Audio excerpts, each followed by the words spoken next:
इस कार्यक्रम के पुण्यार्जक हैं एक बार लगेगा तो 7 पुश्तों तक चलेगा। वंडर सीमेंट, फर्क नजर आएगा।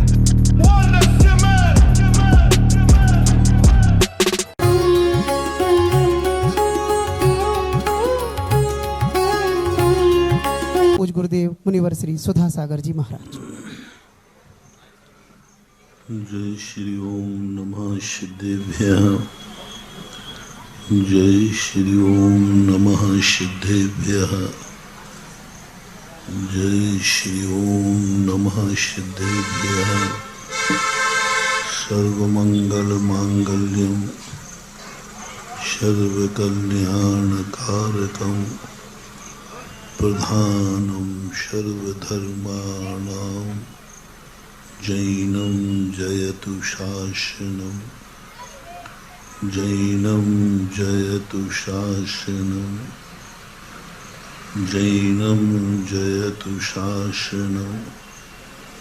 पंच परमेष्टि भगवान की आचार्य श्री गुरुवर कुंद कुंद महाराज की आचार्य श्री गुरुवर विद्यासागर महाराज की हृदय आराती चक्रवर्ती निर्यापक श्रवण मुनि पुंगव सुधा सागर जी महाराज की मुनि संघ की प्रसंग चला था कि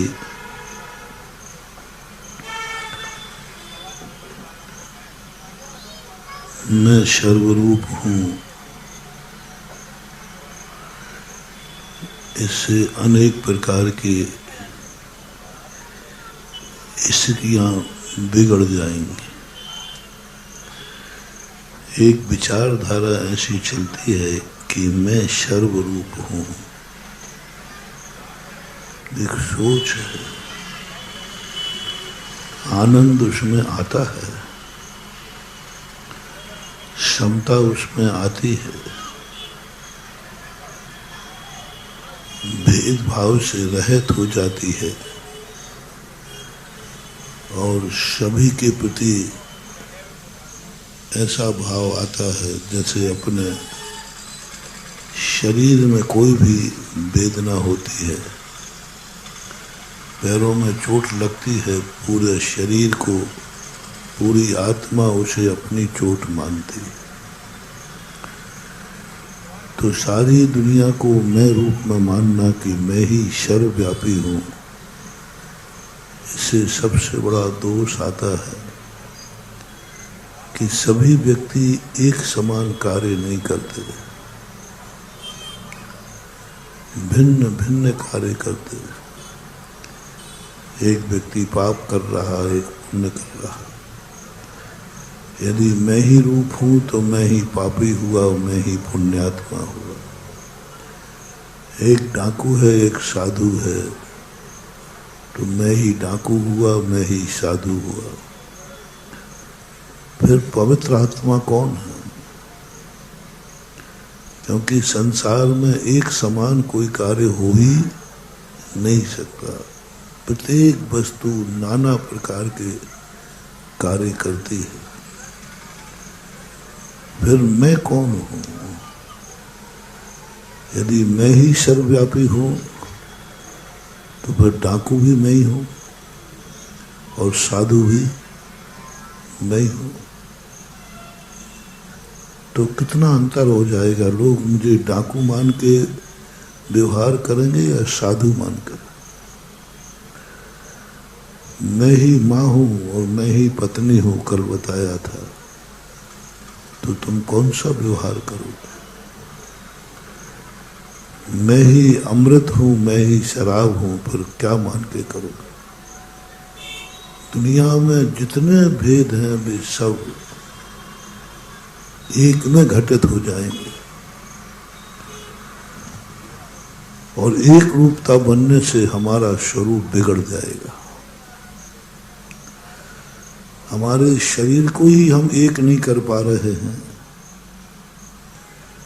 हम दुनिया में मैं पने की कैसे अनुभूति करें? शरीर में भी अंतर आया। कल मैंने कहा था ना, आप दंडोदक चरणों का लेते हैं, हाथों का क्यों नहीं लेते? आप गंदोदक पैरों का बनाते हैं, हाथों का बना देता हूं। नहीं नहीं, मगर हाथों का नहीं चाहिए। हाथ ज्यादा अच्छे हैं कि पैर ज्यादा अच्छे हैं? कितना बड़ा लॉजिक है। गंदोदक पैरों का चाहिए, पाप प्रक्षालन चाहिए, चरणामृत चाहिए, हस्तामृत नहीं है। क्या बोलते हैं? चरणामृत। चरणों पे जल डले तो अमृत है, वाह रही भाई। और हाथों पे डले तो नहीं महाराज, हस्तामृत नहीं कहा, कहीं नहीं लिखा। बोलो, दोनों एक ही शरीर के अंग हैं कि नहीं? फिर इतना अंतर कैसे हो गया? दोनों एक शरीर के अंग हैं, एक ही शरीर है, एक रूप है, लेकिन दोनों का अंतर है। चरणामृत में जो ताकत है वो हस्तामृत में नहीं है। महाराज एक हैं, आत्मा एक है, शरीर एक है, सब कुछ एक ही तो है, लेकिन जो चरणों में ताकत है, जो चरणों में एनर्जी है,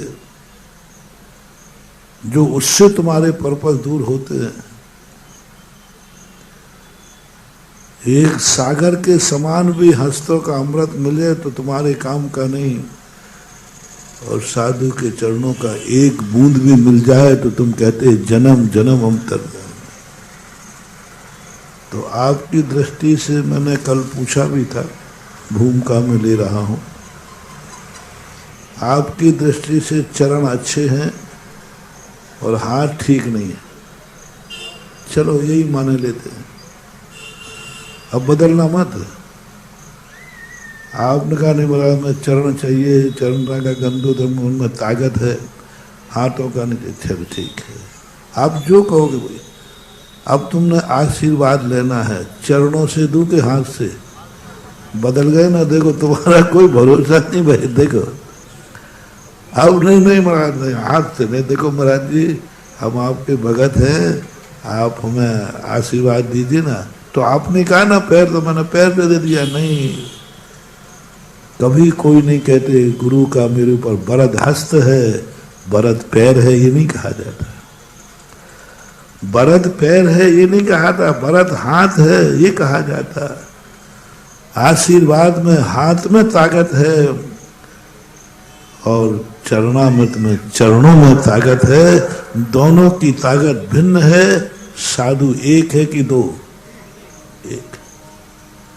साधु एक है, लेकिन उसके शरीर के दो अंगों ने अलग अलग कर डाला, जमीन आसमान कर दी। थोड़ा बहुत अंतर हो तो बात अलग है। जमीन और आसमान में जितना अंतर है उतना पैरों और हाथों में अंतर है। कैसे कहें, मैं रूप हूं, मैं चरण रूप हूं कि हस्त रूप हूं? तब वहां पर बात आती है कि तुम्हारी दृष्टि तो भिन्न है, लेकिन सामने वाला तुम्हें एक नहीं मान सकता। तुम अभिन्नता का रूप मत देखो, तुम उस वस्तु के अनेक अनेक, यहां तक भेद है कि एक आत्मा की नाना पर्याय होती हैं, वे पर्याय भी एक नहीं हो सकते। कभी आपका परिणाम बुरा होता है, कभी आपका परिणाम अच्छा होता है। कभी आप क्रोध करते हैं, कभी आप क्षमा करते हैं। कभी आपके इतने बुरे परिणाम हो जाते हैं कि यदि उस समय सजा दें तो नरकों में भी कम पड़ जाए, और कभी कभी इतने अच्छे परिणाम हो जाते हैं कि मोक्ष मिले तो अभी मोक्ष हो जाए। तुम अपने परिणामों को एक रूप नहीं कर, तुम हो कौन? तुम अच्छे आदमी हो कि बुरे आदमी हो? एक घंटे पहले अच्छे थे, एक घंटे बाद बुरे हो गए, फिर अच्छे बुरे हो गए। है ना, तुम अपने जीवन को ही एक नहीं कर पा रहे हो। जीवन में कितने उतार चढ़ाव आते हैं, सुबह से शाम तक आप कितने रूप धारण करते हैं, कितने रूप धारण करते हैं। आप सुबह उठते हो, आपके सामने पिताजी आ जाए तो बेटा बन जाते हो, और बेटा आ जाए तो बाप बन जाते हो। अभी आशीर्वाद ले रहे थे, अब आशीर्वाद दे रहे हो। पिताजी आ गए तो आशीर्वाद ले रहे हो, और बेटा आ गए तो आखिर तुम हो कौन ये तो बता दो। एक क्षण में आशीर्वाद लेने वाले, एक क्षण में आशीर्वाद। तुम्हारा रूप, तुम्हारा खुद का कोई रूप ही नहीं। बाप हो तो है तो आशीर्वाद है, और बेटा है तो आशीर्वाद दे रहे हो। तुम क्या हो ओरिजिनल, तुम क्या हो? तुम आशीर्वाद लेने वाले हो या देने वाले? दोनों बनाना पड़ेगा। तुम एक रूप में चलेगी नहीं, सारी दुनिया चलेगी नहीं, सब भिन्न भिन्न है। बेटे का सोच अलग है और पिता का सोच अलग है। एक दृष्टि से सबको तौलोगे, आपका संसार बिगड़ जाएगा। आपको भेद करना ही पड़ेगा। तब फिर महावीर स्वामी ने एक नया सूत्र दिया कि सबको मैं मत मानो, सब में मैं हूं ऐसा नहीं, मैं एक हूं, मैं सर्वरूप नहीं हूं। कहने में आएगा, कहने की हम दोष नहीं देते, कहने में तो यही आता है। भगवान को भी सर्वरूप मत मानो। घट घट में भगवान है, कहने में यही आएगा, कहना भी चाहिए। ये सब महाराज की माया है, ये सब भगवान की माया है। बोलना है ही, नहीं बोलोगे तो उद्दंड कहलाओगे। लेकिन तत्व निर्णय करो, यदि मैं ही भगवान हूं और भगवान ही मैं हूं, तो आपके जो कारनामे हैं क्या वो भगवान के लायक हैं? देख लो, यदि मेरे घट में भगवान है और वो ही सब कुछ करा रहा है, भगवान की मर्जी से सब कुछ हो रहा है, बहुत कठिन हो जाएगा। क्योंकि अपन लोग संसार में ऐसे ऐसे निकृष्ट कार्य करते हैं, वो सब आरोप किस पे चला जाएगा? भगवान पर। सारे संसार में व्यक्ति पाप कर रहे हैं, पापी हैं, तो भगवान जैसी पवित्र आत्मा पर इतना बड़ा आरोप लग जाएगा, इतना बड़ा आरोप। संसार में क्या नहीं हो रहा है। भगवान का लक्षण तो बहुत। क्या भगवान आतंकवाद फैला सकता है? चलो अपन सब अपने अपने भगवानों के संबंध में बोलना, अपने अपने, मैं किसी के नहीं कह रहा हूँ। देखो भाई, बाप अपना अपना, भगवान अपना अपना, अपन किसी में शामिल नहीं होते। हमारा भगवान हमारा है, तुम्हारा तुम जानो। सब अपने अपने भगवानों के संबंध में सोचो, तुम्हारा भगवान अच्छा है कि नहीं। ऊपर से मत बोलो, अंदर बोलो, अपने अपने भगवान बोलो। सबके भगवान अच्छे हैं कि नहीं, उनके भक्त की दृष्टि से पूछ रहा हूं। भक्त की दृष्टि में यदि भगवान अच्छा नहीं होगा तो उनको भगवान मानेगा ही क्यों? सबकी दृष्टि में। अब ये बताओ,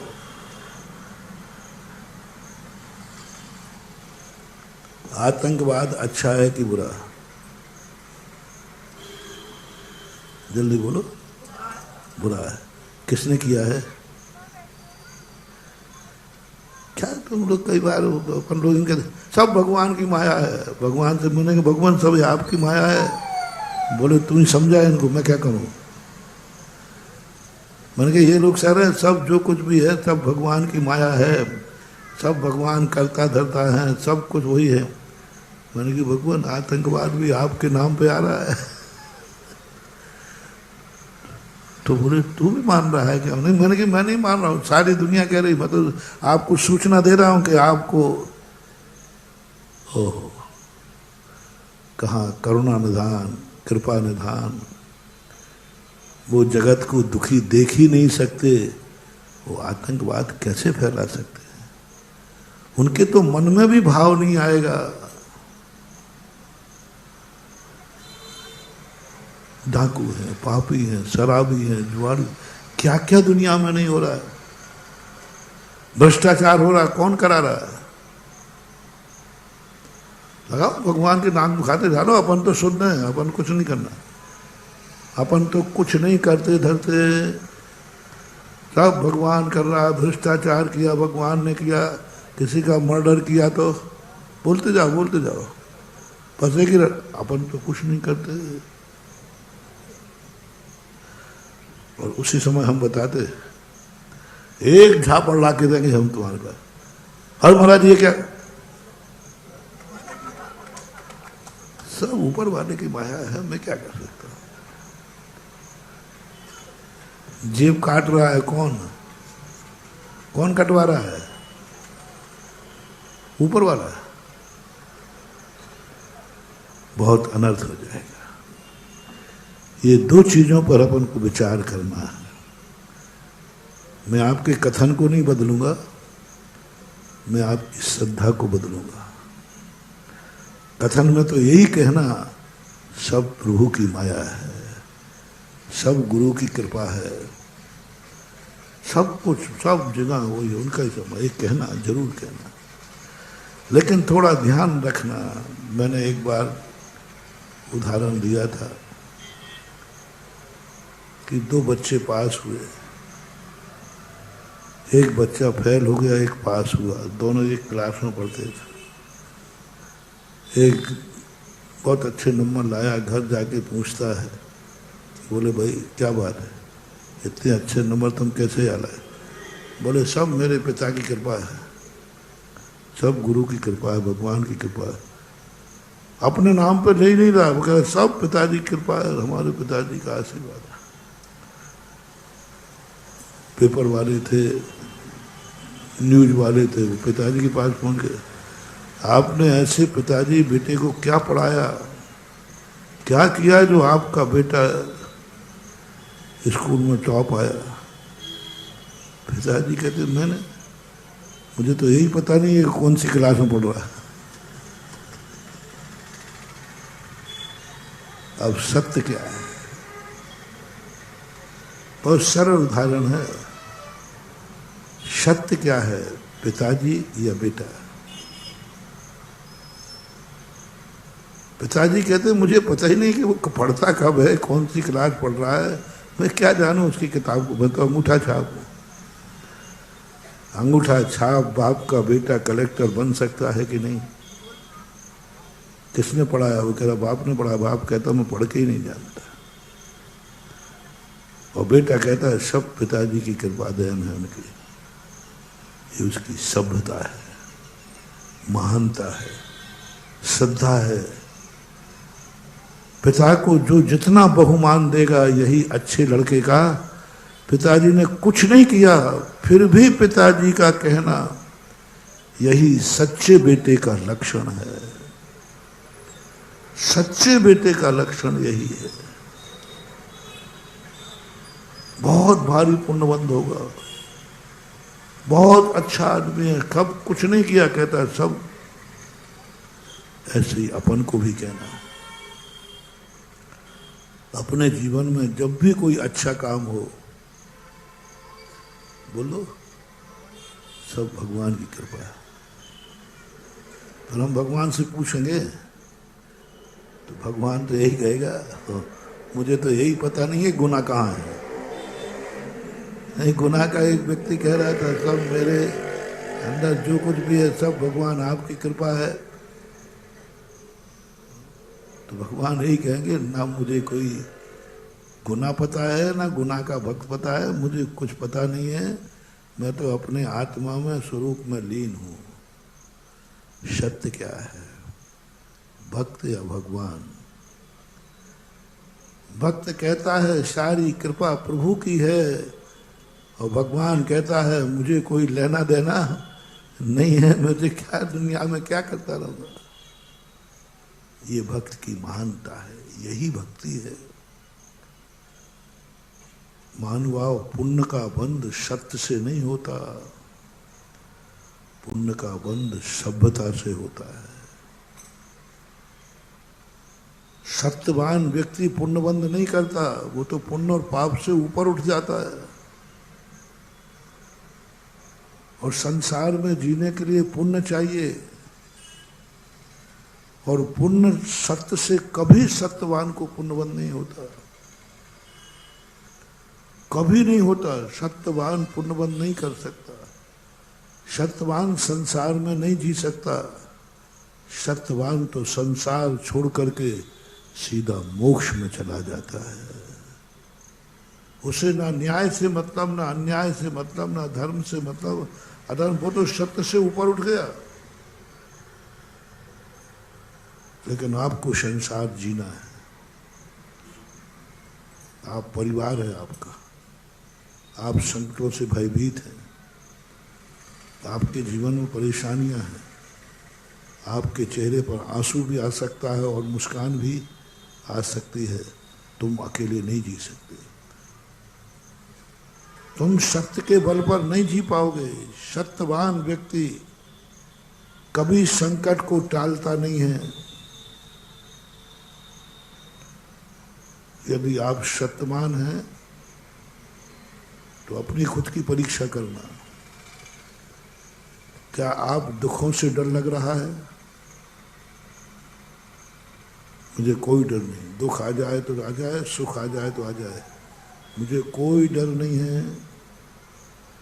मैं सुख और दुख में कोई अंतर नहीं मानता हूं। समझ लेना, तुम सत्य के अवतार हो, तुम सत्य स्वरूप हो, तुम सत्य में लीन होने के योग्य हो। कोई सुख दुख नहीं, मुझे कोई फर्क नहीं पड़ता, कोई फर्क नहीं। क्या ऐसी दशा में ग्रस्त पहुंच सकता है? नहीं, कुछ नहीं। मैं मरूं या जीऊं कोई फर्क नहीं पड़ता। तलवार मारे और आरती उतारे, अर्घा उतारन मैं हसी प्रहारन, मैं सदा संत, मुझे कोई फर्क नहीं पड़ता। धर्म में कोई मर जाए तो कोई फर्क नहीं, जन्म जाए तो कोई फर्क नहीं, जीवन में कितने कष्ट आ जाए तो कोई फर्क नहीं। ना मित्र से मतलब है, ना दुश्मनों से मतलब। कोई मेरा कुछ नहीं बिगाड़ सकता। कंचन और कांच में मुझे कोई अंतर नहीं, सोने और पीतल में कोई अंतर नहीं। और तुम्हारी सराफे की दुकान है, एक दिन जिंदा पीतल में और सोने में कोई अंतर नहीं है। हम तो सत्य में पहुंच गए। वो भी पीला है, ये भी पीला। जैनियों में अभी एक चला था स्वाध्याय से पंडितों में, पुण्य पाप में कोई अंतर नहीं। हमें तो कोई पुण्य पाप में कोई अंतर नहीं। एक जीव को बचा रहा है, एक जीव को मार रहा है, कोई फर्क नहीं पड़ता। पुण्य पाप में कोई अंतर नहीं, दोनों एक लोहे की बेड़ी, एक सोने की बेड़ी। बहुत गजब चला था, इतनी हवा चली थी कि बड़े बड़े पंडित लोग बह गए। सोनगढ़ से चली थी वो हवा। पुण्य और पाप में कोई अंतर नहीं, सब एक ही माया है, सब एक ही है। कुछ नहीं, सब पाप करो पुण्य, कुछ फर्क नहीं पड़ता। तब फिर हम लोग साधु लोग आए तो हमने कहा बहुत अच्छा बात है, ये दशा तो बहुत ऊंची दशा है, ये दशा तो हो जाए, इसके लिए तो हम साधना कर रहे, तपस्या कर रहे। ये सत्य की दशा हो जाए। जैसे कल कहा था कि हनुमान जी उस दशा को प्राप्त हो गए कि मुझे न्याय अन्याय में कोई फर्क, कोई हारे और कोई जीते, मुझे कोई फर्क नहीं पड़ता है। ऐसी दृष्टि यदि हो जाए, ओह धन्य भाग्य है। लेकिन एक दिन ऐसी जिंदगी जी के दिखा दो, और ग्रस्त रूप खास और से ग्रस्त जी के दिखा दो एक दिन। नल के पानी में और नाली के पानी में कोई अंतर नहीं, दोनों पानी है। क्या दोनों पानी है कि नहीं? क्या अंतर? सोना में और पीतल में क्या अंतर है? नोट की गिट्टी में और रोड की गिट्टी में क्या अंतर है? भेद मत करना। खोटे नोट में, चोखे चूरण के नोट में क्या अंतर है? बता, कोई अंतर नहीं। एक से ही दिख रहा है कि वो रिजर्व बैंक के हस्ताक्षर की तो अंतर है। क्या अंतर? कैसे जियोगे? 20-25 साल चला एक नाटक, बहुत जबरदस्त। बस मुश्किल से लोगों को लौटा पाए। गुनाह भी इसमें शामिल था, गुनाह भी इसमें शामिल था। गुनाह के बहुत, अभी भी कुछ लोग हैं, लेकिन अब वो लौट रहे। उन्होंने जान लिया कि मैं बहुत बड़ी गलती कर रहा हूं। यदि मैं भेद नहीं करूंगा तो जिंदगी बर्बाद हो जाएगी। खाना और पाखाना एक हो जाएगा, दोनों में कोई अंतर नहीं रहेगा। माँ और पत्नी एक हो जाएगी, दोनों स्त्रियां हैं, भेद नहीं रहेगा। बाप बेटा एक हो जाएगा, शराब और दूध एक हो जाएगा, दोनों पेय हैं। क्या शराब क्या दूध, भेद क्या करना? बचाना और प्राण लेना दोनों एक हो जाएंगे। सत्य बोलना और झूठ बोलना दोनों एक है। यही सब उनके उपदेश हो गए थे। संभल गई समाज, गुनाह को संभाला। 4-4 महीने लगे, संभल गई। उसी का परिणाम है कि सीमंदर चैत्यालय बजरंगगढ़ में आ गया। ये उसी का गढ़ बना था। समझ गए, बहुत तेजी से लौटे। अब तो बहुत नगन रह गए, जो थोड़ा सा अभी कैसे लौटूं, अब वो रह गए। जनता उनके साथ नहीं है, बस नेता बचे हैं बस। और जनता जिसके साथ नहीं, वो काय का नेता है। अब मात्र 2-4 नेता बने जिन्होंने जनता को मूर्ख बनाया। अब वो सोचते कि हम कैसे पलटे, नहीं पलट पाए। खैर उनके छोड़ो, अपन तो पलटे, अपन तो समझे। अपन को बहुत सावधानी से जिंदगी जीना है। मैं सर्वरूप नहीं, मैं एक हूं, भगवान से भिन्न हूं। लेकिन हमेशा कहना यही, सब भगवान की माया है, सब भगवान का रूप है। क्योंकि हमें पुण्य चाहिए है। पुण्य सभ्यता से बनता है। जितना जितना तुम अपना किया हुआ अपने बड़ों के ऊपर थोपोगे अच्छे कार्य, उतना तुम्हारा विकास होगा। भक्ति यही। पढ़ाई तुमने की, तुमने पिता को सौंप दिया, सब पिता ने की, अगले बार तुम्हारे नंबर बड़े हुए आएंगे, क्योंकि आप झूठ बोले हो। लेकिन सभ्यता सत्य से बड़ी होती है। सभ्यता सत्य से भी बड़ी होती है। संसार में सभ्यता नहीं चूकना, सत्य चूके तो चूक जाए। एक और सत्य है, एक और सभ्यता है। सत्य ये है कि पिताजी ने कुछ नहीं किया, सभ्यता ये है कि सब कुछ उन्हीं की देन है। बस अब यहां सत्य त्रोहित हो रहा है, कर देना।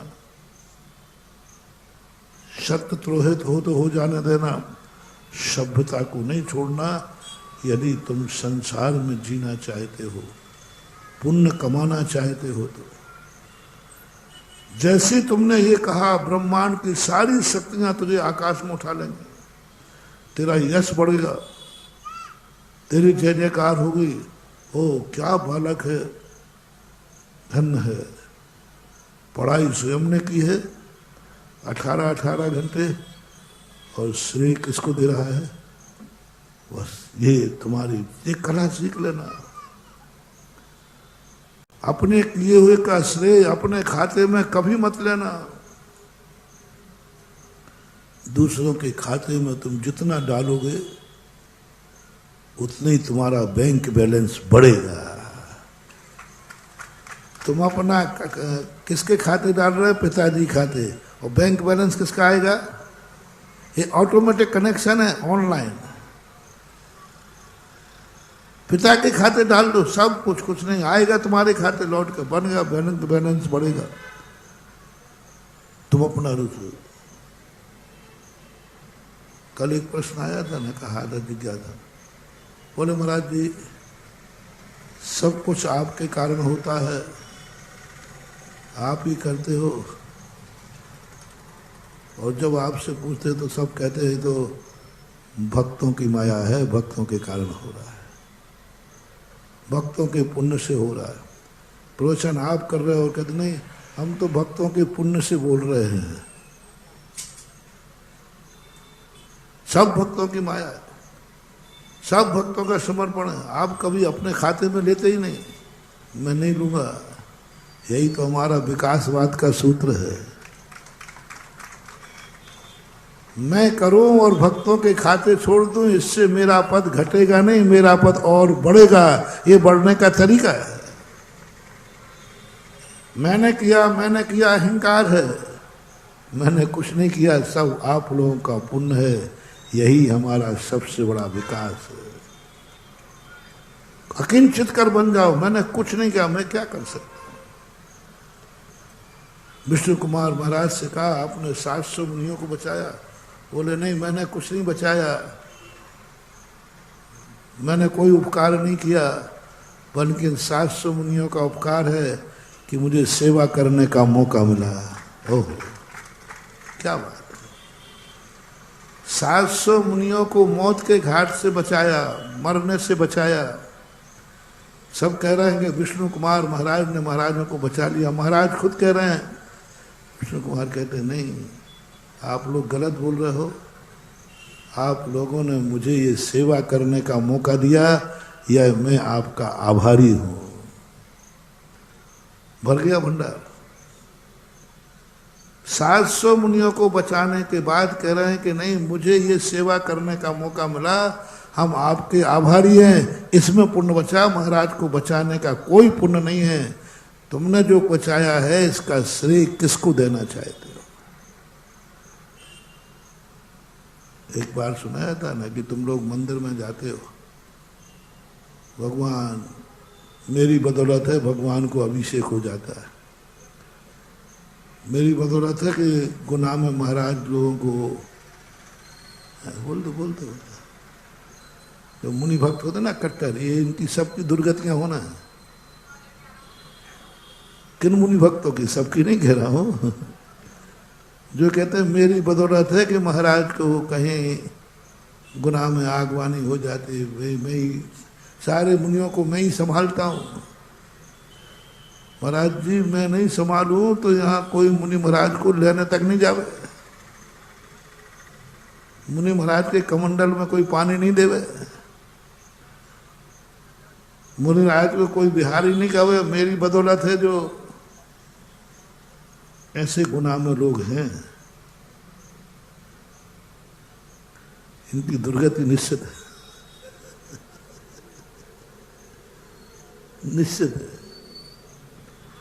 एक गांव की घटना सुनाई थी ना कि दादाजी ने कहा, बोले महाराज जी मेरी बदौलत है जो भगवान को एक लोटा पानी मिल जाता है, हमारे मरने के बाद क्या होगा महाराज जी आप कहो युवाओं से। मैंने कहा दादाजी आपकी दुर्गति तो पक्की है। वो कहते महाराज जी हमने सुना था आप उल्टा बोलते लेकिन आज तो मैं कानों से सुना।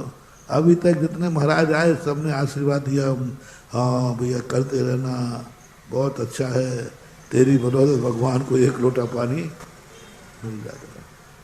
मैंने कहा यही उन महाराजों ने, उन पंडितों ने तुम्हें यही आश्वासन दे दे करके तुम्हारी और दुर्गति बढ़ा दी, और दुर्गति बढ़ा दी। उसका कभी सम्मान नहीं करना। जो ये कहता मेरी बदौलत ये कार्य हुआ, मैं नहीं होता तो ये हो ही नहीं सकता, मैं नहीं होता तो ये हो ही नहीं सकता, मेरी बदौलत, मेरी बदौलत। मैं शब्द की बात व्याख्या करती, हर कार्य में मैंने किया, मैंने किया, मैं नहीं होता तो, मैं नहीं होता तो।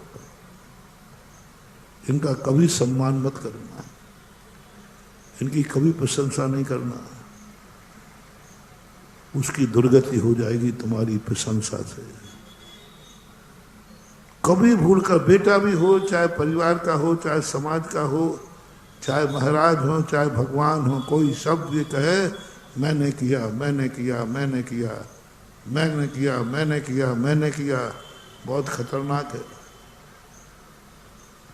अच्छे कार्यों में कह रहा हूं, अच्छे कार्यों को, अच्छे कार्यों में जो व्यक्ति कहे मैंने किया, उसका कभी सम्मान नहीं करना, नहीं तो उसका और विनाश होगा। मैंने किया शब्द समझना, रिपीट कर रहा हूं। कोई व्यक्ति ये कहे ये कार्य मैंने किया, मेरे बिना नहीं हो सकता था, ये बहुत बड़ा ब्लैकमेलर है, बहुत बड़ा, संसार का सबसे बड़ा ब्लैकमेलर है, जो ये कहता है कि मैंने किया, मैं नहीं होता तो। आपकी यदि ऐसी धारणा हो तो आज से त्याग देना। कोई भी कार्य, कोई भी कार्य में मैं शब्द नहीं लाना और उसका सम्मान नहीं करना। मैंने कहा भाई मैं तो तुम्हारी प्रशंसा नहीं कर पाऊँ, क्योंकि तुम्हें दुर्गति जाना है, और मैं भी प्रशंसा करूँगा तो हो सकता है। तो मैंने कहा दादाजी आपका तो नरक जाना निश्चित हो गया, दुर्गति है पक्की है। बड़े भड़के वो बोले आज तक किसी ने नहीं कहा तुम कैसे, आप कैसे कर, बताओ मेरा, मैं कौन सा पाप करता हूँ? मैं भगवान का अभिषेक किए बिना भोजन नहीं करता, पानी नहीं करता पीता। मैं भगवान को जब तक एक लोटा पानी नहीं चढ़ा दूं तब तक मैं भोजन नहीं कर। मैं यही तो पाप कर रहे हो। बोले यही पाप तुम्हें दुर्गति ले जाएगा। एक सवा मिनट वो खूब भड़बड़ाते बोले महाराज जी आप स्पष्ट करो, नहीं तो ये बात ठीक नहीं है आप। मैंने कि थोड़ा सा परिवर्तन कर लो, तुम्हारी बदौलत भगवान को एक लोटा पानी नहीं मिलता, भगवान की बदौलत तुम्हें अभिषेक करने मिलता है। तुम भगवान पर एहसान लाद रहे हो, तुम भगवान का आभार मानो, तुम ये अभिषेक का श्रेय भगवान को दे दो कि हे भगवान तू मंदिर में नहीं होता तो मुझे अभिषेक का मौका, मैं तेरा आभारी हूं। अब समझना, तुम्हारी बदौलत भगवान को एक लोटा मिल रहा है तो आभार कौन मानेगा? भगवान। भगवान कहेगा हाँ दादाजी मैं तेरा आभारी हूँ, और जिस दिन बड़े तुम्हारा आभार मान लें तुम्हारा विनाश है। मोटिवेशन प्रवचन के बीच में जो सूत्र देता हूं इनको जिंदगी का मंत्र मान लेना। कभी बड़ों ने तुम्हारे सामने आभार मान लिया, बस समझ लेना इससे बड़ा अभिशाप तुम्हें कोई हो नहीं सकता, तुम्हारा विनाश हो गया। बड़ों ने आभार मान लिया, बड़ों ने क्षमा मांग लिया, बड़ों ने गलती महसूस कर ली, बंधु बहुत बड़ा अनर्थ हो जाएगा। बड़ों ने कभी भूल करके ये बात ना हो पाए।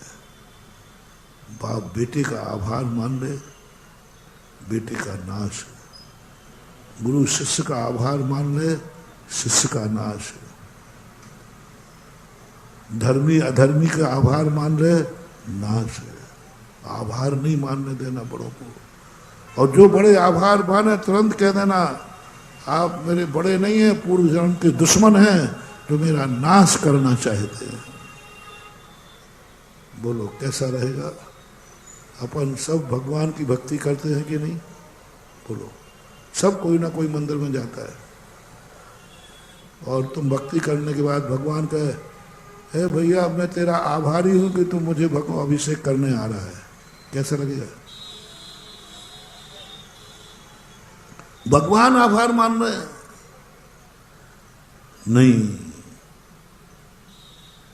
बड़ों ने तुमसे कुछ किया हो या ना किया हो, सदा झूठा भी मानते रहो, भगवान का सदा आभार मानना कि हे भगवान तेरी बदौलत मैं मंदिर आ रहा हूं। मंदिर में जाओ, ये मत कहना भगवान मैंने मंदिर बनाया है, मैंने मूर्ति बैठा ली है, मेरी बदौलत मंदिर बना है। नहीं तो कोई मंदिर बना सकता था? किसी की दम थी? बस यही तुम्हारे विनाश का कारण है। थोड़ा सा पलट दो, है भगवान तेरी बदौलत मुझे अपने धन का सदुपयोग करने के लिए मिला है। तेरी बदौलत मैं कहां तक आभार मानूं, जन्म जन्म तक आभार मानूं। मैं तो ऋणी हो गया आपका, मैं तो ऋणी हो गया, कर्जदार हो गया कि आपका मंदिर मेरे हाथों से बना। कितना अंतर आ रहा है? आपका मंदिर मेरे हाथों से बना, आपने ये मौका मुझे दिया। मेरे पुण्य में इतनी ताकत थी, मुझे पता नहीं था कि तू मेरे हाथ से वेदी पर बैठेगा।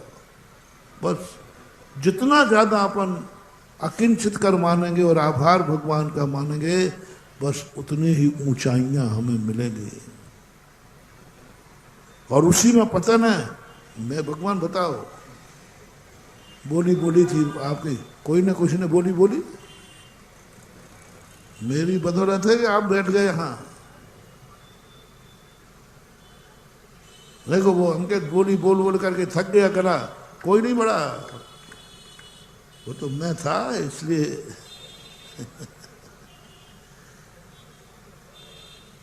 और ज्ञानी क्या कहेगा? भगवान आपका बहुत आभार हूं, आज मुझे बोली देना था तो किसी को बुलाया ही नहीं, कोई बोली बढ़ा नहीं, क्योंकि भगवान को ये मौका मुझे देना था। आज मुझे पता चला कि आप मुझे इतना चाहते हो कि सबकी चुप्पी बंद कर दी। रिपीट करना महान भाव, शेयर करना। मैं जो बोलूं उसको थोड़ा प्रैक्टिकल किया करो। यदि कोई बोली बोल रही है और कोई बोली नहीं बोली, अकेले तुमने बोली बोली और किसी ने बोली नहीं बोली, उस समय आपको कैसा लगा? थोड़ा काला जैसे करो, देख वो मेरे अलावा कोई बोल ही नहीं सकता। एक ने भी नहीं बोली किसी ने, मैं नहीं होता तो कोई बोली, एक ने भी नहीं बोला, इतने बैठे थे।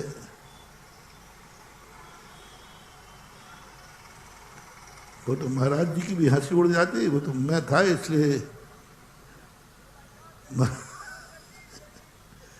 दूसरा कोई भूलते ही नहीं, है ही नहीं मेरे अलावा। ये परिणाम तुम्हारे अंदर आ गया, तुमने सब कुछ मिटा लिया। अब मैं इसी को बदल रहा हूं। मुझे मालूम नहीं था कि भगवान मुझे इतना चाहता है, मुझे मालूम नहीं था मेरा गुरु इतना चाहता है। इतनी बड़ी सभा में भगवान ने सबके मुंह बंद कर दिए, क्योंकि ये मौका मुझे देना था।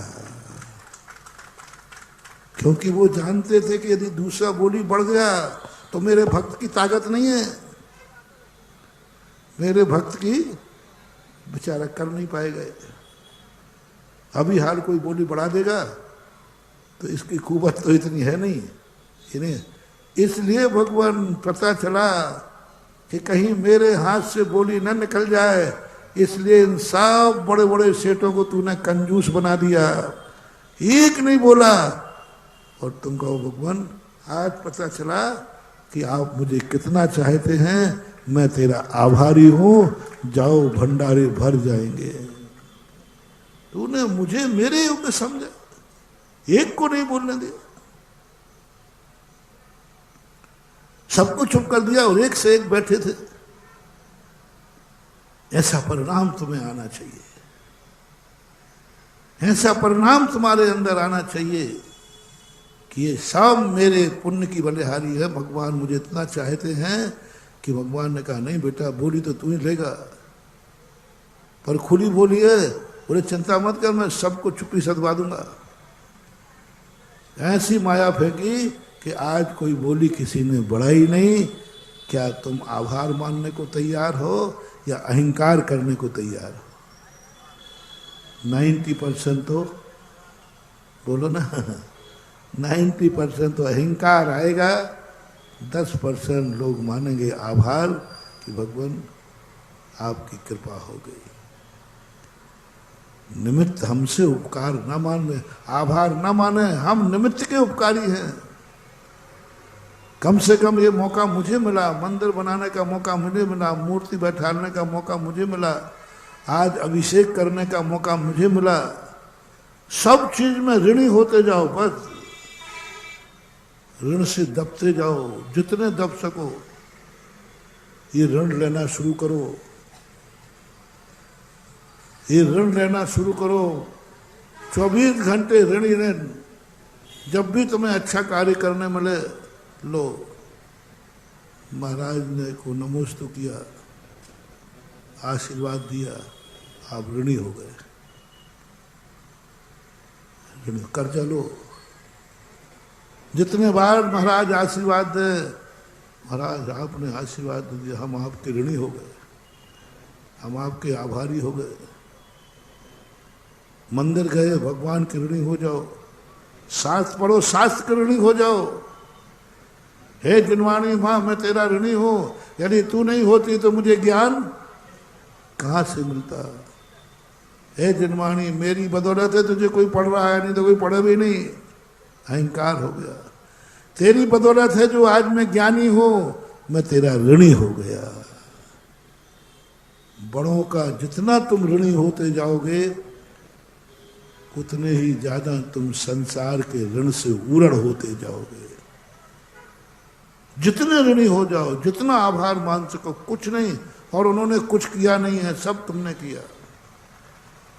लेकिन वो आभार ना मान जाए, अपन को आभार मानना। ठोक दो सब, सब तेरी माया है, सब तू कर रहा है। मैं तो कुछ करने वाला हूं नहीं, मैं तो संसारी हूं, मैं तो कुछ कर ही नहीं सकता। मेरे में क्या ताकत है कि मैं कर सकूं? तेरी तूने मुझे चुना है? बहुत बड़ी तरह भगवान की भक्ति करें, गुरु की भक्ति करें। महाराज को आहार लगाया चौके में। महाराज मेरी बदौलत है जो महाराजों को आहार मिल जाता है। नहीं, उल्टा कहो, महाराज की बदौलत है जो तुम्हारा अन्न धन हो जाता है। यदि महाराज आहार को नहीं उठते तो क्या करते तुम? कितनी बड़ी बात है, चौके में आहार महाराज का हुआ, भूख आहार को मिली, और आभार कौन मान रहा है? श्रावक। ऋणी कौन हो रहा है? श्रावक। श्रावक आभार माना, मैंने कितना पुण्य किया कि महाराज आज मेरे घर आ गए, मेरा अन्न ले लिया, धन्य मानता। बस यही पुण्य है।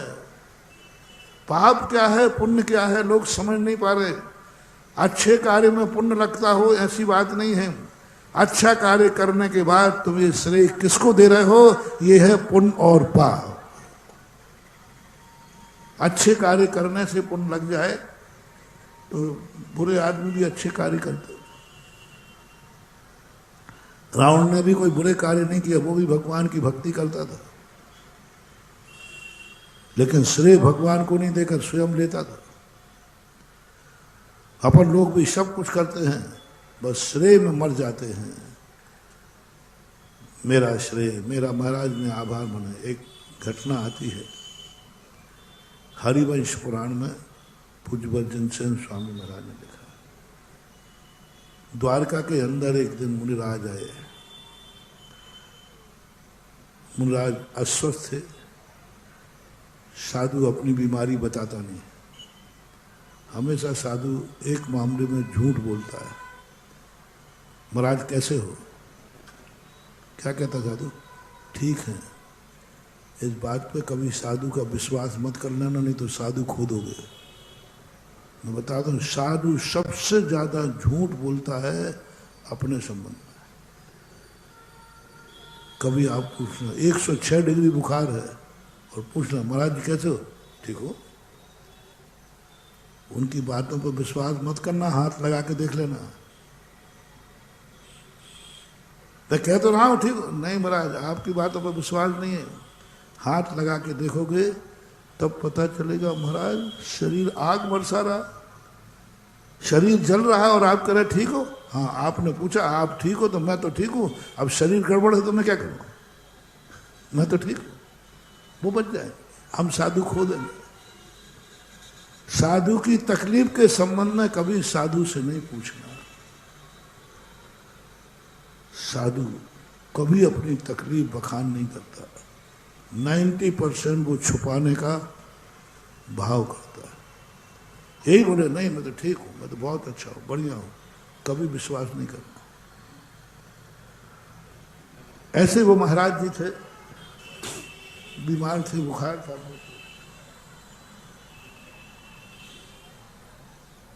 आश्चर्य को आए। श्री कृष्ण जी थे द्वारका में। उन्होंने देख लिया दूर से कि महाराज के चेहरे से लग रहा है कि महाराज अस्वस्थ हैं। पता चल जाता है, चेहरे से तो पता चल गया। वैद्य जी को बुलाया। वैद्य जी महाराज से पूछना मत, और महाराज आहार को आए हैं, वो हाथ दिखाएंगे नहीं, और आहार करने के बाद ये महाराज काबू में आएंगे नहीं। आहार करने के बाद तो आकाश मार्ग से चले जाएंगे, कोई भी नहीं पकड़ पाएगा। आहार बार आहार करके तुरंत साधु घर से बाहर निकल जाता, बाद में काबू में आएंगे नहीं महाराज। और अभी तुम बोल नहीं सकते, उनका हाथ देख नहीं सकते, मात इनकी शक्ल देख करके आप दवाई दीजिए। वो पहुंचे हुए वैद्य थे, उन्होंने गंध से बीमारी पकड़ ली। बात जैसे महाराज के पास से निकले, महाराज वैद्य जी ने गंध ले ली उसकी और गंध से दवाई पकड़ ली। कितने बड़े वैद्य था वो। गंध से पकड़ ली कि इस प्रकार की गंध इस बीमारी की होती है। बताते बुखार वगैरह में गंध बदल जाती है, शरीर की, चेहरे की, सबकी। वो गंध से पकड़ लिया। उन्होंने कहा कि कोई बात नहीं, मैं अभी एक दवाई खुराक देता हूँ, आप महाराज को आहार में चलवा दीजिए। बोले चलवा तो मैं दूंगा, लेकिन महाराज से कुछ पूछना पाछना मत। बोले कोई ज़रूरत नहीं है। दवाई दी और दवाई इतनी प्रभावकारी थी तो एक खुराक में ही महाराज का बुखार उतर गया। अब वैद्य जी को एक तलब लगी कि सारी मेहनत मैंने की, सारी सेवा मैंने की, महाराज को कैसे पता चला कि ये पुड़िया मैंने दी है। आप लोगों की अक्सर का आदत है, देखो गड़बड़ मत कर, थोड़ा कुछ करते ही तुम लोग कह दे मैंने तकिया, किसी को पता ही नहीं। तो तुम कह दो हमने ये किया है, तुम बोलो हमने, यानी आप अपना सबसे कम ही है दुनिया में। अब वैद्य जी ने कहा कि महाराज को कैसे बताऊं कि महाराज मेरी पुड़िया से मैं बहुत बड़ा वैद्य हूं, श्री कृष्ण तो कुछ बोल नहीं सकते, वे तो राजा है।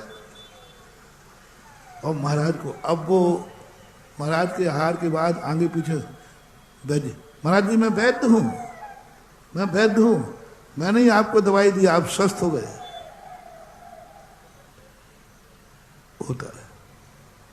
अब यदि पहले पता चल जाता तो और अनर्थ हो जाता। अच्छा रहा वो आहार के बाद लिया। पहले कहते महाराज जी मैं वैद्य दे रहा हूँ, कई लोग आहार में गड़बड़ कर देते हैं, आहार में सामान, महाराज जी मैं आपके लिए लाया हूँ, बस गया काम से। अब साधु नहीं ले सकता। फलाने ने आपके लिए भेजा है, मैं आहार देने के लिए जल्दी आया हूं, अब उससे मैं हार नहीं ले सकता। महाराज मैं बहुत तेजी से दौड़ता आया हूं, ऑटो रिक्शा किया, रास्ते में गिरते गिरते बच गया, मात आपको आहार देने के लिए ही आया हूं, अब मैं उससे हार नहीं ले सकता। ले लूंगा तो मुझे प्रायश्चित करना पड़ेगा, क्योंकि वो किसके लिए आया है? मेरे लिए आहार देने के लिए आया है। हम आहार नहीं ले सकते, और लेता हूं तो रास्ते में जितनी हिंसाएं हुई हैं और सबका पार्टनर मुझे बनना पड़ेगा। नहीं, कभी साधु के सामने सीख लो ये कला। साधु के सामने कभी भी कोई कार्य करो, उनका बखान मत करो। लेकिन वो वैद्य जी भी तो आप ही जैसा था, तो उसने कहा महाराज जी मैंने ही दवाई दी है, सिर किसी रोकती था। वैद्य जी चुप। बोले नहीं नहीं महाराज जी को मालूम तो चले कि मैं, और महाराज जी ने कुछ नहीं कहा। ये भी नहीं कहा वैद्य जी बहुत आभार कि आपकी दवाई से मैं ठीक हो गया। सच्चा साधु अपने भक्त से कभी आभार नहीं मांगेगा, क्योंकि वो जानता है मेरे आभार मानने से इसका नाश हो जाएगा। सुन रहे हो ना? सच्चा साधु अपने भक्त का आभार नहीं मानेगा, क्योंकि मालूम है उन्हें मांगने में कोई आपत्ति नहीं है, लेकिन मैं मांगूंगा शिष्य का नाश हो जाएगा। बाप कभी बेटे से आभार नहीं मांगेगा सच्चा, बेटा मैं आपका आभारी हूं, क्योंकि वो जानता मेरे आभार मानते बेटे का नाश हो जाएगा। बेटा जरूर कहे काय का बाप है, इतनी सेवा करते, दो शब्द भी नहीं कहता कि बेटा आपका बहुत आभारी हूं, तूने मुझे भगवान के दर्शन करा दिए। मैं बहुत आभारी हूं, तूने मेरी सेवा की। बेटा मैं तेरे बेटा बहू, मैं बहुत आभारी हूं कि तू मेरी बुढ़ापे में सेवा कर रहा है। सच्चा माता पिता होगा तो नहीं मांगेगा,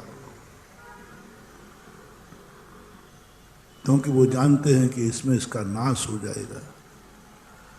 और सच्चा बेटा होगा तो कितनी भी सेवा कर लेना, बस कभी ये भाव मत करना कि माँ बाप मेरा आभार मान रहे हैं।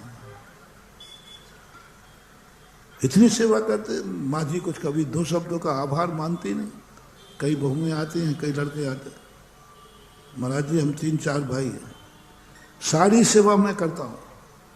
बहू कहती महाराज जी सारी सेवा मैं करता हूँ सासू की, दूसरी बहू कुछ नहीं करती, फिर भी मेरी सासू माँ कभी मेरा आभार नहीं मानती। कभी आज तक सासू माँ ने कहा बेटे बहू तू मेरा बहुत आभारी हूँ, तू नहीं होती तो मेरी जिंदगी क्या हो जाती, तू नहीं होती तो मेरे बुढ़ापा क्या हो जाता, हे बहू मैं तेरा बहुत आभार मानती हूँ। ये शब्द बहू चाहती है, झूठ मत बोलना, चाहती हो कि नहीं? यही तुम्हारा विनाश का कारण है। सच्ची साधु तुम्हारी कितनी सेवा करने के बाद भी यदि सासू तुमसे आभार नहीं मान रही है तो महानुभाव समझ लेना यही सासू तुम्हारी सबसे हितैषी है। उसने आभार माना नहीं, तुम्हारा विनाश हुआ नहीं। पिता भी, पापा तो कभी नहीं, जब देखो जब डांटते रहते। क्या करता है छोकरा? और दिन रात में पापा की सेवा कर रहा हूं, तो भी पापा के पास 2 शब्द नहीं है कि बेटा मैं तेरा बहुत आभारी हूं, तू मेरा सेवा कर रहा है, तू नहीं होता तो मैं क्या करता। बेटों से कहना माँ बेटो कभी नहीं करना गलती, और सच्चे बाप से मेरा कहना है बेटा नाराज हो जाए तो हो जाना ना, बेटे से कभी आभार मत मांगना, नहीं तो बेटे का नाश हो जाएगा। महाराज जी नहीं मांगूंगा तो वो नाराज हो जाएगा, कल से सेवा नहीं करेगा, मत कराना। तुम बाप हो, बेटा कपूत हो जाए लेकिन तुम कभी कुपता नहीं होना। तुम कहना मैं आभार नहीं मानूंगा, मैं अपने बेटे का नाश नहीं कर सकता। ऐसा ही गुरु और शिष्य में, शिष्य कोई बहुत बड़ी सेवा करे, दिन रात सेवा में लगा रहे, और उसके मन में ये भाव आ जाए, गुरु जी तो कोई मेरा आभार ही नहीं मान रहा है। शिष्यों से कहना है गलती मत कर लेना, बर्बाद हो जाओगे। और गुरुओं से कहना है कितना भी सेवा अपना शिष्य अपने से छोटा कितनी तुम्हारी सेवा करे, कितने ही तुम्हारे लिए कुछ भी करे वो, तो भी यदि तुम सच्चे गुरु हो तो शिष्य से आभार मत मांगना, चाहे शिष्य नाराज हो गए तो हो जाए, क्योंकि शिष्य तुम्हारा आभार मानते ही शिष्य का विनाश निश्चित है। दान, कितनी बड़ा दान दे देना। कोई दानी ऐसा है, अरे भैया इस दानी का तो मैं बहुत आभारी हूं, और इतना दान देता, मेरे मुंह से निकलता है और तुरंत देता है। मैं तो कभी आभार नहीं मानता भक्तों का।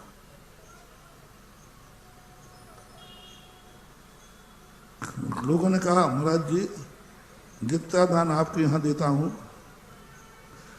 इतना दान दूसरों के लिखा दो तो महाराज मेरे घर आ जाएं आभार मानने के लिए।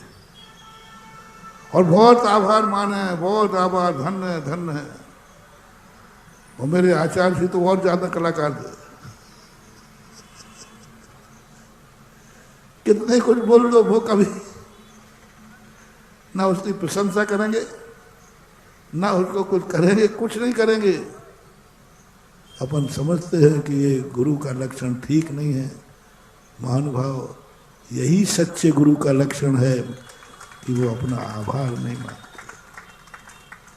भगवान से अपन चाहें कि आभार माने कि मैंने ये कर दिया वो कर दिया, नहीं, बिल्कुल नहीं करना। ये भूल के नहीं करना। ये आज से आप लोगों का त्याग करना है।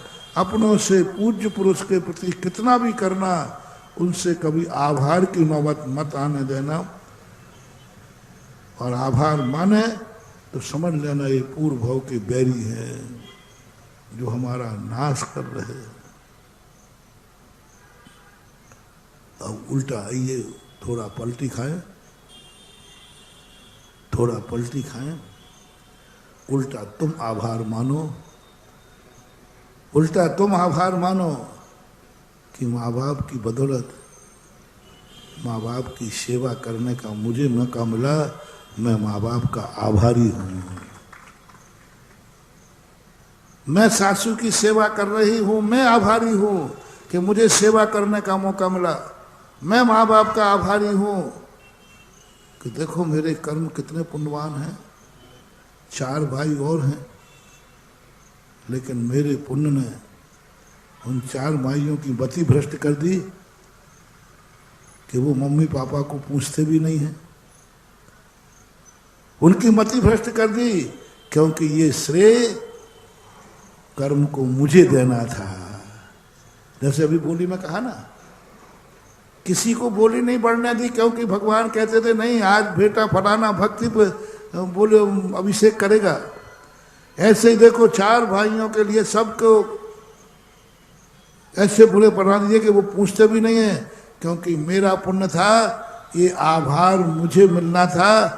मैं माँ बाप का आभारी हूँ जो मुझे मौका दिया। करना शुरू कर दो आप, सेवा भी करो और आभार भी मानो। सेवा भी करो और ऋणी बन जाओ कि मैं ऋणी हूँ, बिल्कुल उल्टी माया दे रहा हूँ। सेवा भी करो और आभार भी मानो, यही पुण्य कर्म का कारण है। आप माँ बाप की सेवा कीजिए और माँ बाप से कहिए महाराज माँ बाप मैं आभारी हूँ कि आपने मेरी सेवा स्वीकार कर ली। जाओ तुम्हारा पुण्य का भंडारा भर जाएगा। तुम दान देते हो तो दान देते समय ये कहना कि मैंने कितना पुण्य किया कि मेरा दान भगवान ने स्वीकार कर लिया। मेरे हाथों से मंदिर बनेगा, मैं मूर्ति बैठा लूंगा। अरे मुझे मालूम नहीं था कि मैं इतना पुण्यात्मा हूं। मैं तो अपने आप को सामान्य संसारी पापी समझता था, रागी देसी कसाई समझता था। मुझे क्या मालूम कि महाराज की भगवान की दृष्टि में मैं इतना पावन हूं कि वो मेरे हाथ से बैठेंगे। हे भगवान मैं तेरा बहुत आभारी हूं, जन्म जन्म तक मुझे यही मौका देता रहना और मैं आपके ऋण से मैं ऋणी होता जाऊं, आपका ऋण मेरे ऊपर इतना चढ़ता जाए जन्म जन्म तक। विष्णु कुमार महाराज ने उन मुनिराजों से हाथ जोड़कर कितना बड़ा उपकार किया, तभी ये बताओ। 700 मुनियों के प्राण बचाए थे कि नहीं? तो 700 मुनियों को, अकंपनाचार्य को किनसे विष्णु कुमार का आभार मानना चाहिए कि नहीं? विष्णु कुमार आभार मानते हैं कि हे 700 मुनिराजों, मैं धन्य हो गया कि मुझे 700 मुनियों के प्राण बचाने का सौभाग्य प्राप्त हुआ। मैं आभारी हूं कि यह मौका मुझे मिला, मैं आभारी हूं। ये परंपरा यदि आपके जीवन में आ गई तो महानुभाव, आपका छोटा सा कार्य आप सबसे बड़ी आज के समय पे आ रही है। हर व्यक्ति बड़ों के कार्य कर रहा है, बड़ों से आभार की इच्छा कर रहा है, आभार की इच्छा कर, और आभार की इच्छा करना ही अपने सब पुण्य को समाप्त करना है। किसी से आभार नहीं मानना। और बालक के समान सभ्यता पे आ जाओ। माँ बाप ने कुछ नहीं किया, लेकिन सब कुछ किसने किया? उसका अगली बार उसके और नंबर बढ़ेंगे, आप करके देख लेना।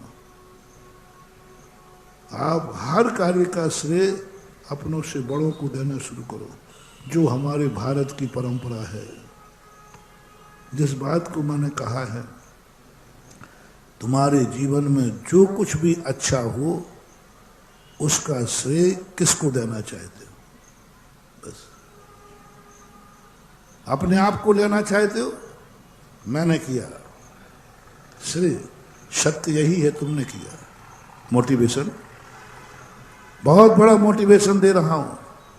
ये सत्य है कि तुमने किया है, तुमने पढ़ाई की है, तुमने अध्ययन किया है, कोई इसमें नो डाउट, कोई किंचित बात भी झूठ नहीं है, तुमने किया है कोई भी कार्य को। बस यदि तुमने कहा कि मैंने किया है, सब लोग मेरा आभार माने, सब लोग मेरा आभार माने, जाओ, तुम्हारी जिंदगी का अंतिम कार्य है। जाओ, तुम्हारी जिंदगी में तुम अच्छे नंबर, अंतिम साल ला रहे हो, अब कभी तुम्हारी जिंदगी में अच्छे नंबर नहीं आएंगे। प्रैक्टिकल करके देख लेना। मैंने पढ़ाई की है, मैंने अध्ययन किया है, मैंने 18 घंटे पढ़ा हूं, इसलिए अच्छे नंबर आए हैं। अगली साल से तुम्हारे नंबर कम होना शुरू हो जाएंगे। अगले साल से तुम्हारा धंधा कम हो जाए। मैंने किया है धंधा, मैंने हुनर लगाई, मेरी बुद्धि है, मेरा दिमाग है, धंधे में आप डाउनफॉल शुरू हो जाएंगे। किया आपने, इसमें मैं कोई भी सत्य, तो आप बिल्कुल ईमानदारी से सत्य बोल रहे हो। सत्य बहुत खतरनाक है। जब हमें कोई पुण्य बंद करना है तो सत्य से संसार नहीं चलेगा, सत्य से जिंदगी नहीं चलेगी। सत्य हमें संसार से ऊपर उठाकर मोक्ष ले जाता है। बोलो, अभी मोक्ष जाना है या संसार में चलाना, संसार चलाना है? नहीं, मोक्ष जाना हो तो अपन सब पूरे गुनाह के लोग, मोक्ष चलना हो तो चलो, मैं रास्ता वहां का भी बता दूंगा, मुझे मालूम है कौन कौन मोक्ष जाना है। ध्यान रखना, मोक्ष जाने वाला अब घर नहीं जाएगा लौट के। जैसे मैं कहीं कुछ नहीं जाना, आ गए तो बस यहीं से सीधा मोक्ष चलते हैं। नहीं कर पाओगे, मोक्ष इतना सरल नहीं है महानुभाव।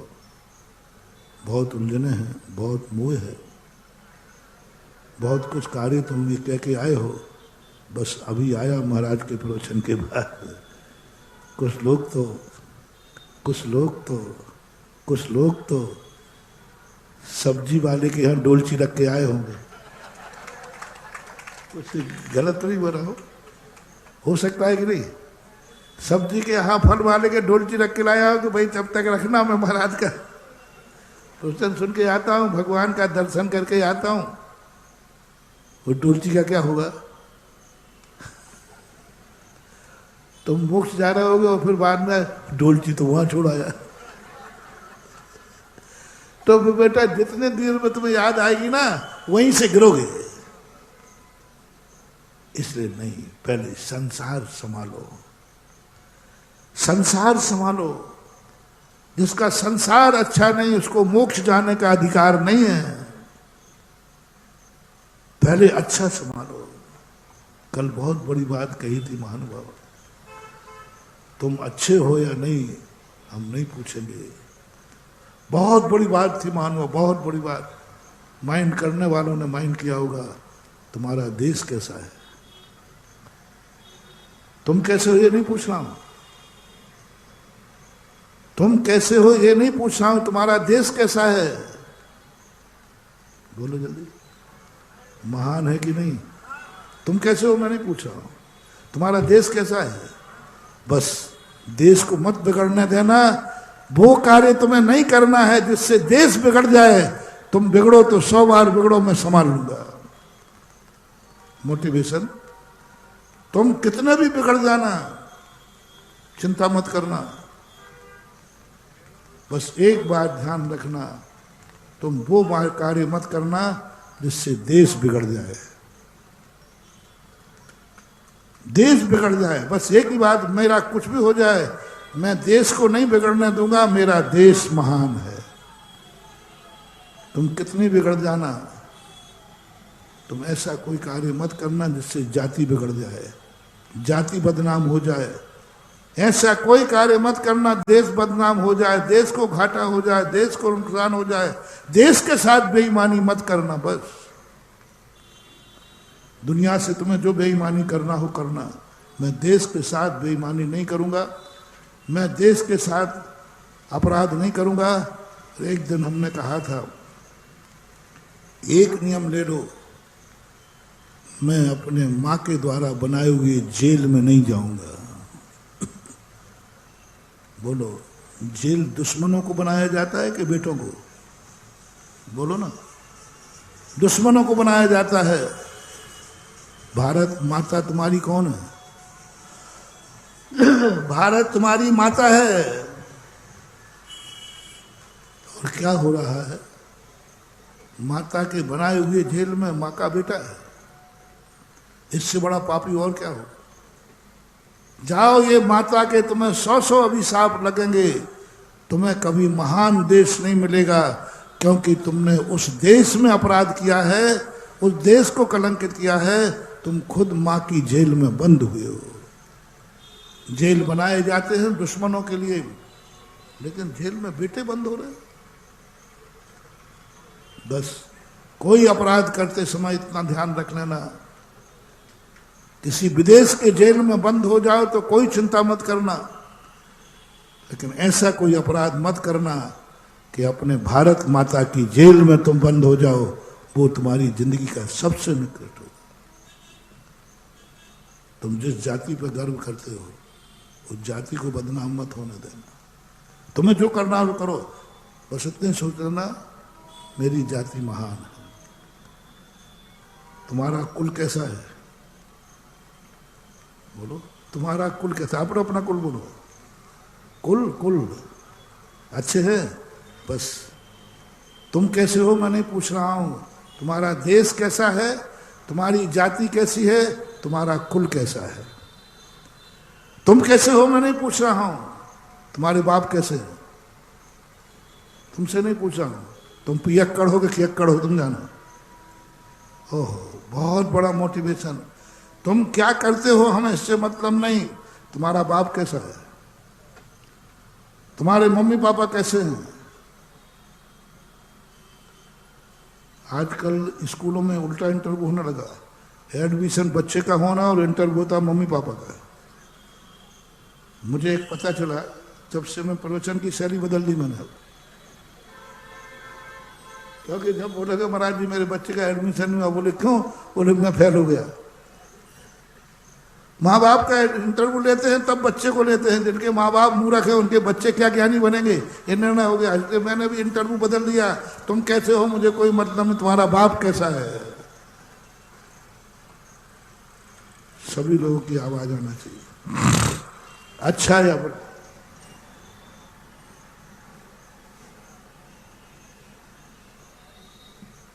अच्छा है कि बुरा? धीरे बोल रहे हो आप लोग, बोल दो भैया तुम्हारी इनकी मान लूंगा। ये कुर्सियों पर बैठे ना, तुम लोग के पिताजी कैसे हैं? अच्छे से बोलना, देखो जो अच्छे हैं ना, बस बहुत। भैया इन लोगों का हवत हमने आपकी मान ली, और मुझे विश्वास है कि मेरे भारत देश के बेटों के 90% पिता अच्छे ही होते हैं, 90% माताएं अच्छी ही होती हैं, गर्व से कहेंगे।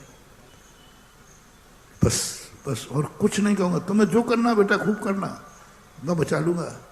बस ऐसा कोई कार्य मत करना कि अच्छे माता पिता को शर्मिंदा होना पड़े। क्योंकि माँ बाप कैसे हैं? क्या कहा माँ बाप को आपने? क्या कहा माँ बाप को? माँ बाप अच्छे हैं, अच्छे हैं, कहीं तुम उनको बुरा मत कर देना। माँ बाप इज्जत वाले हैं, तुम्हारे कारण बेइज्जती ना हो जाए। तुम्हारे कारनामों से माँ बाप को कलंकित नहीं करना है, क्योंकि ये की बात मैं ये कार्य नहीं करूंगा, क्यों? ये धब्बा मेरे माँ बाप पे जाएगा, और मेरे माँ बाप बहुत अच्छे हैं। मैंने गुरु के सामने कहा है, जाओ बेटा मैं तुम्हारा कल्याण कर लूंगा, तुम माँ बाप को गंदा मत होने देना। एक नियम ले लो, तुम्हारा काला कारनामा माँ बाप के ऊपर नहीं जाए। क्योंकि माँ बाप कैसे हैं? बोलते जाओ ना, माँ बाप अच्छे हैं, माँ बाप अच्छे हैं, और मैं अच्छे माँ बाप का बेटा हूँ। मैं अच्छा बनूं या नहीं बनूं, लेकिन माँ बाप को गंदा नहीं होने दूंगा। मेरी बदनामी कितनी भी हो, मैं माँ बाप की बदनामी सहन नहीं करूंगा। बहुत छोटी सी बात कह रहा हूं, अंदर की चेतना समझना, मोटिवेशन। आपको कोई गाली दे रहा हो, इस कार्यक्रम के पुण्यार्जक थे। घर की लंबी इनिंग चाहिए, वंडर सीमेंट लगाइए। वंडर सीमेंट, फर्क नजर आएगा।